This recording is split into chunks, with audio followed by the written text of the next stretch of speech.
Good morning class. हमारा आज का जो टॉपिक है वो है फर्टिलाइजेशन। हमने पीछे पढ़ा था पॉलिनेशन, सेक्सुअल रिप्रोडक्शन हमने पढ़ा था, उसमें पॉलिनेशन भी पढ़ रखा था, सेल्फ पॉलिनेशन और क्रॉस पॉलिनेशन। इसके बाद फर्टिलाइजेशन हमारा नेक्स्ट और लास्ट टॉपिक है इस चैप्टर का। फर्टिलाइजेशन में क्या होता है? फर्टिलाइजेशन में जाइगोट बनता है और वो कैसे बनता है? मेल और फीमेल जो गैमेट्स होते हैं, मेल एंड फीमेल गैमेट्स,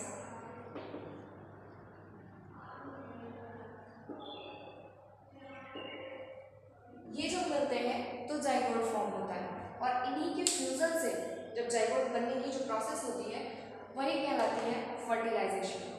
तो होता क्या है इस पूरी प्रोसेस में? जो मेल गैमेट होता है वो फीमेल गैमेट के साथ फ्यूज होता है और फ्यूज होने के बाद जाइगोट फॉर्म करता है। मेल गैमेट फीमेल गैमेट के साथ फ्यूज होकर जाइगोट फॉर्म करता है और जो मेल गैमेट होता है वो होता है आपका पॉलन ग्रेन और जो फीमेल होता है वो होता है ओव्यूल। ये पॉलन ग्रेन आपका जो होता है, मेल गैमेट जो होते हैं वो है पॉलन ग्रेन और जो फीमेल गैमेट्स होता है वो आपका होता है ओव्यूल्स। ठीक है, इन्हीं दोनों का फ्यूजन होता है और fusion after fusion of male and female gametes we find a zygote. हमें जाइगोट मिलता है और वो क्या होता है?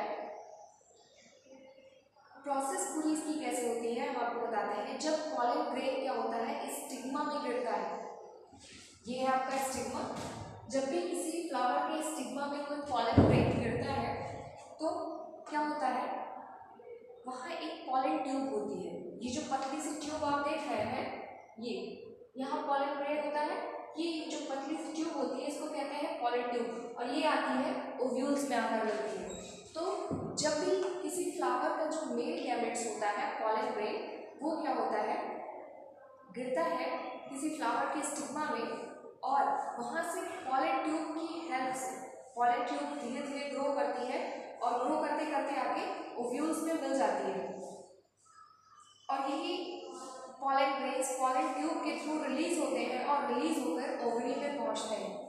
ये देखिए यहाँ दिखाया गया है, पॉलन ग्रेन इस ट्यूब से होकर, इसे कहते हैं पॉलन ट्यूब्स, यहाँ से होकर आपके ये ओवरी का पूरा पार्ट होता है, यहाँ ओव्यूल्स होते हैं, उन्हीं ओव्यूल्स में वो आते हैं। तो हमने क्या बताया कि पॉलन ग्रेन्स किसी फ्लावर के स्टिग्मा में पॉलन ट्यूब की हेल्प से चलते हुए आते हैं और ओवरी तक पहुँचते हैं। इसके बाद क्या होता है? वो ओव्यूल्स में एंटर करते हैं। पॉलन ग्रेन्स क्या होते हैं? ओव्यूल्स में एंटर करते हैं और वहाँ एंटर होने के बाद वो क्या करते हैं कि जो उनके पास मेल गैमेट्स होता है उसको वो वहाँ रिलीज कर देते हैं। मेल गैमेट्स को वो जैसे ही रिलीज करते हैं वो क्या होता है? फीमेल गैमेट्स यानी जो वहाँ एक्स है, मैं वहाँ एल लिखा है, ये एक्स के साथ क्या होते हैं? फ्यूज हो जाते हैं, डिफ्यूज हो जाते हैं, सॉरी। और जब यही एक्स डिफ्यूज होते हैं in the presence of male gametes तो वहाँ फॉर्म होता है जाइगोट और ये पूरी प्रोसेस जो कहलाती है आपकी, ये कहलाती है फर्टिलाइजेशन। फर्टिलाइजेशन, यहाँ जो ओवरी होती है आपकी, राइपेंड ओवरी, ये जो ओवरी दिख रही है आपको, यही बाद में आपका फ्रूट में कन्वर्ट हो जाती है। ओवरी जो होती है वो फ्रूट में कन्वर्ट हो जाती है और जो ओव्यूल्स होते हैं वो आपके सीड्स बन जाते हैं यानी बीज। वहाँ हमने ओवरी और ओव्यूल्स दोनों को दिखा रखा है। जैसे आप एप्पल खाइए, उसमें जो फ्रूट हम खाते हैं वो ओवरी होती है, उस पर्टिकुलर प्लांट की, उस फ्लावर की ओवरी होती है और जो सीड्स उसमें होते हैं जिन्हें हम यूज़ नहीं करते हैं वो होती है ओव्यूल्स और सीड के अंदर आपके पाए जाते हैं एम्ब्रियो।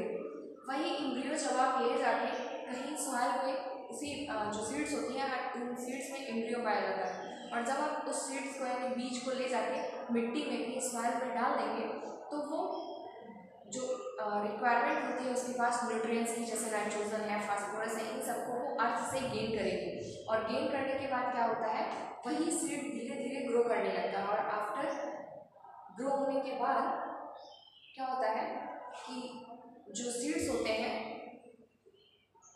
फिर यही सेम प्रोसेस होती है फर्टिलाइजेशन की। वो जब सीड्स ग्रो करते हैं, प्लांट्स बनता है, प्लांट्स बनने के बाद उसमें फ्लावर्स लगते हैं, फ्लावर्स लगने के बाद पूरी यही प्रोसेस फर्टिलाइजेशन की फिर से होती है। ठीक है, तो फर्टिलाइजेशन आपको क्लियर हुआ। मेल और फीमेल, सिंपल आपको एक लाइन में कहना हो तो आप कह सकते हैं मेल और फीमेल गैमेट्स के फ्यूजन्स में जाइगोट बनता है और वही जाइगोट बनने की जो प्रोसेस होती है वही कहलाती है फर्टिलाइजेशन। प्रोसेस कैसे होती है, पॉलन ग्रेन्स, पॉलन ट्यूब के थ्रू क्या होता है, ये जो आपका पॉलन ग्रेन है ये पॉलन ट्यूब के थ्रू चला आता है ओवरी में और यहाँ ओवरी से होता हुआ वो ओव्यूल्स में चला जाता है।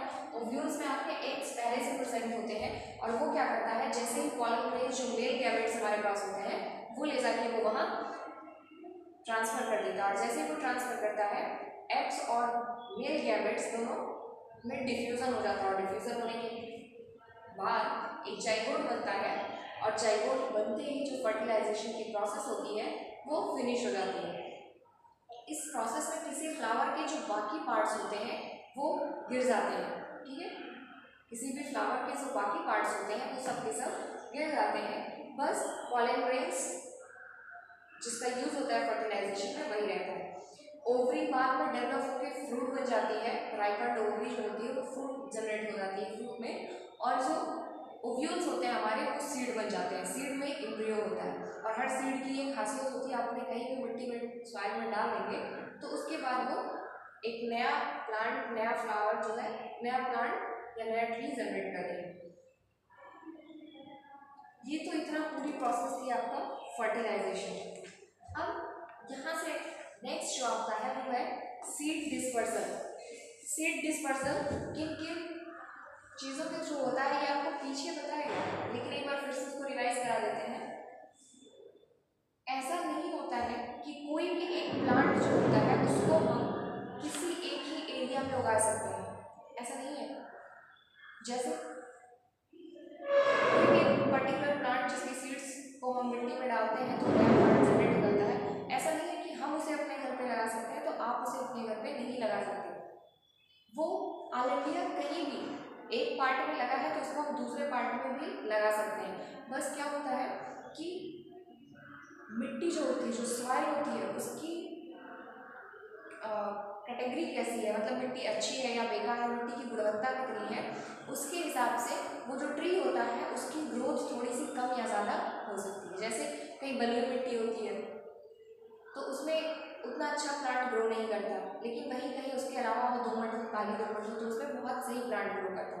तो कहने का मीनिंग ये है कि ऐसा नहीं है कि हम एक प्लांट यहाँ लगाए हैं तो दूसरी जगह वो उसके सीड्स डिस्पर्ड नहीं हो सकते, उसके सीड्स हर जगह डिस्पर्स हो सकते हैं और यही से आया है आपका सीड डिस्पर्सल। सीड डिस्पर्सल हवा के थ्रू भी होता है, हवा के थ्रू जैसे गांव में एक पेड़ होता है, आप ये इसको कहते हैं मदार, जो जिसमें से सफ़ेद सफ़ेद बाल जैसे उड़ते हैं, सब उसको पकड़ते हैं। गांव में जनरली उसको बुढ़िया का सूट कहा जाता है। बहुत सारे बचपन में हम लोगों ने इससे बहुत सारे प्रैक्टिकल्स किए होंगे, बहुत सारे खेल भी खेले होंगे। वो क्या होता है, हवा चलती है, मदार का जो फूल होता है उसके बाद वो बाद में जब फ्रूट में कन्वर्ट होता है तो उसकी जो ग्रीन कलर का कवर होता है वो ऊपर से हट जाता है, फैलने लगता है और उसके बाद उसमें से क्या होता है, छोटे छोटे सीड्स होते हैं ऐसे, और इन्हीं सीड्स में ये वैसे लटके होते हैं जो सफ़ेद वाला होता है बुढ़िया के बाल जिसको खाई जाती है। ठीक है, वो क्या होते हैं, हवा जब तेज़ी से चलती है, क्योंकि ये इतना ब्लैक वाला पार्ट जो होता है वो इतना लाइट होता है कि हवा से वो रोक नहीं पाता है इसको उड़ने से, और वो क्या होते हैं जगह जगह उड़ के एक जगह से दूसरी जगह डिस्पर्स्ड हो जाते हैं। यही कहा जाता है कि मदार फूटा हुआ। फूटने का मतलब क्या होता है, उसके बीज जो है एक जगह से दूसरी जगह फैल जाते हैं। तो सीड डिस्पर्सल ऐसे ही होता है। या फिर बाई वाटर भी हो सकता है। बाई वाटर में जैसे नारियल का पेड़ होता है, ज़्यादातर नदी के किनारे होते हैं, वहाँ से उसका कोई फ्रूट गिरा, उसकी कोई सीड निकली, वो जाके नदी में, रिवर में गिर गई तो वहाँ से वो रिवर पानी के बहाव के साथ एक जगह से दूसरी जगह चली जाएगी और एक जगह से दूसरी जगह जाने के बाद वो कहीं भी जहाँ पे उसको अपने यूज़ करने जैसी जगह मिलेगी मिट्टी, वहाँ से वो नया प्लांट ग्रो हो जाएगा। या फिर आपका एनिमल्स के थ्रू भी सीड डिस्पर्सल होता है। जैसे एनिमल्स के थ्रू कैसे होता है, जैसे बहुत सारे बर्ड्स होती हैं, बहुत सारी बर्ड्स जो होती हैं वो कई सारी फ्रूट्स को या इन चीज़ों को खाती हैं। जैसे जो नीम के वो होते हैं, नीम के जो फ्रूट्स होते हैं उनको कुछ बर्ड्स खाती हैं। तो वो क्या करती है, खाने के बाद एक जगह से दूसरी जगह जब खुद उड़ के जाती हैं वहाँ वो बीट करती है, तो उसके थ्रू, क्योंकि इम्यूनिटी सिस्टम उनका इतना स्ट्रॉन्ग नहीं होता है कि वो उस सीड को, उस एम्ब्रियो को क्या करें, डाइजेस्ट कर सकें। उनका डाइजेस्टिव सिस्टम इतना स्ट्रॉन्ग नहीं होता है। तो वो क्या करते हैं, जो उनकी ज़रूरत की चीज़ें होती है उसको लेते हैं और बाकी जो बचती हैं उनको रिलीज कर देते हैं। तो वो क्या करते हैं, जहाँ बीट करते हैं वहाँ उसके साथ सीड्स भी आपके गिर जाते हैं और फिर नीम का जो प्लांट होता है वो ग्रो कर जाता है। कहने का मीनिंग हुआ, इतने सारे प्लांट हैं, इधर उधर जनरेट होते रहते हैं, इधर उधर निकलते रहते हैं, क्या हर जगह उसके बीज लगाए गए हैं? नहीं, हर जगह उसके बीज नहीं लगाए गए हैं, बल्कि वो क्या होता है, इन्हीं जो चीज़ें हैं हमारी, जैसे विंड है, वाटर है या इंसेक्ट्स हैं, इन सब के हेल्प से एक जगह से दूसरी जगह वो क्या होते हैं, डिस्पर्स्ड हो जाते हैं। और इसी डिस्पर्सल के बाद प्लांट जो होता है वो ग्रो करता है। ठीक है, नेक्स्ट आपको बता देते हैं, एक टॉपिक और है आपके बुक में,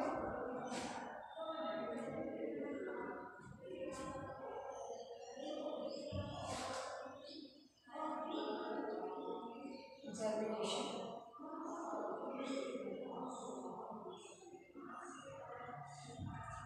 ये क्या होता है,